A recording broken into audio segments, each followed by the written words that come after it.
خدا کے لیے اس مسئلے کو سمجھو۔ ابتحال کہتے الاجتہاد فی الدعاء، دعا کے اندر گری و زاری کرنا، دوسرے کے خلاف دعا کرنا۔ اب عیسائیوں نے چونکہ مناظرے میں جب ان کو شکست ہو گئی تو شکست کے بعد انہوں نے کہا کہ جی مباہلہ، تو حضرت نے فرمایا کہ آؤ مباہلہ کرتے ہیں۔ مباہلے میں یہی ہے کہ آپ میرے خلاف بد دعا کریں، میں آپ کے خلاف بد دعا کر دوں، تو جو خدا کا باغی ہوگا وہ پکڑا جائے گا۔ اور مباہلے میں ہم اپنی پوری نسل کو ندعو ابناءنا و ابناءکم و نساءنا و نساءکم و انفسنا و انفسکم۔ شیعہ کہتے ہیں کہ فاطمہ کو لے گئے باقی بیٹیوں کو نہیں لے گئے۔ پہلی بات یہ ہے کہ فاطمہ کو لے گئے باقی بیٹیوں کو نہیں لے گئے، اس لیے آج تک وہ کہتے ہیں کہ فاطمہ نبی کی بیٹی ہے، باقی بیٹیاں نہیں ہیں۔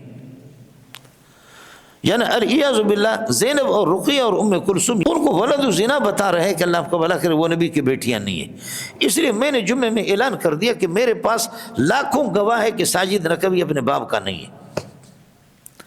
اب اس پر اللہ آپ کو بھلا کرے، کہیں کبھی ہمارے خلاف ایف آئی آر ہو رہا ہے، کہیں کیا ہو رہا ہے مقدمے، وہ کوئی مسئلہ نہیں ہے۔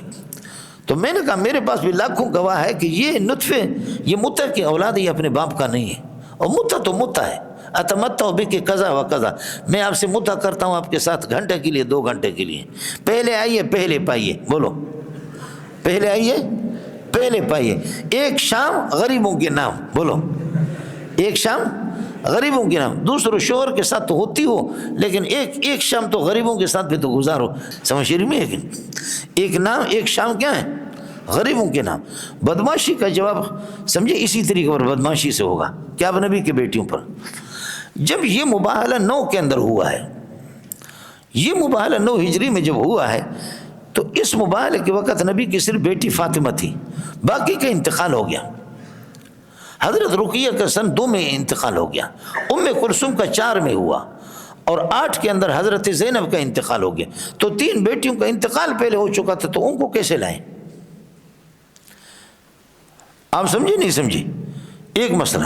دوسرا مسئلہ یہ ہے کہ سب کو لایا بھی نہیں تھا، آگے ندعو ابناءنا و ابناءکم، تو آپ کے بیٹے تھے، بعد میں انتقال ہو گئے، لیکن آپ اپنے بیٹوں کو نہیں لائے، تو کیا ان کے بیٹے ہونے کا انکار کرو گے آپ؟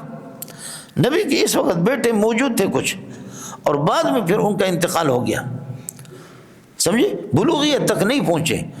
تو جیسے کہ بیٹوں کو آپ صلی اللہ علیہ وسلم نہیں لے گئے تو پھر بھی ان کے بنوت اور بیٹے ہونے کی نفی نہیں ہوتی، تو اگر کسی بیٹی کو نہیں لے گئے تو اس کی نفی کہاں ہوگی؟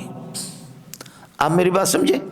تو ایک تو مسئلہ یہ ہے کہ 2 کے اندر میں نے عرض کیا کہ حضرت رقیہ کا انتقال ہو گیا، ام کلثوم کا یہ کہ 4 کے اندر، اور حضرت زینب کا یہ کہ 8 کے اندر، اور یہ 9 کا واقعہ ہے، تو کیسے لے جائیں گے؟ اور دوسرا یہ کہ آپ اپنے سارے بیٹوں کو بھی تو نہیں لے گئے تھے، کچھ پہلے بڑھ گیا۔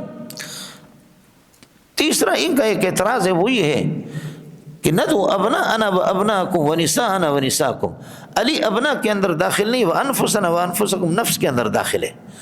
علی جب نفس نبی ہے تو نبی کے وصال کے بعد پھر یہ کہ علی خلافت کا حق علی کو ہے،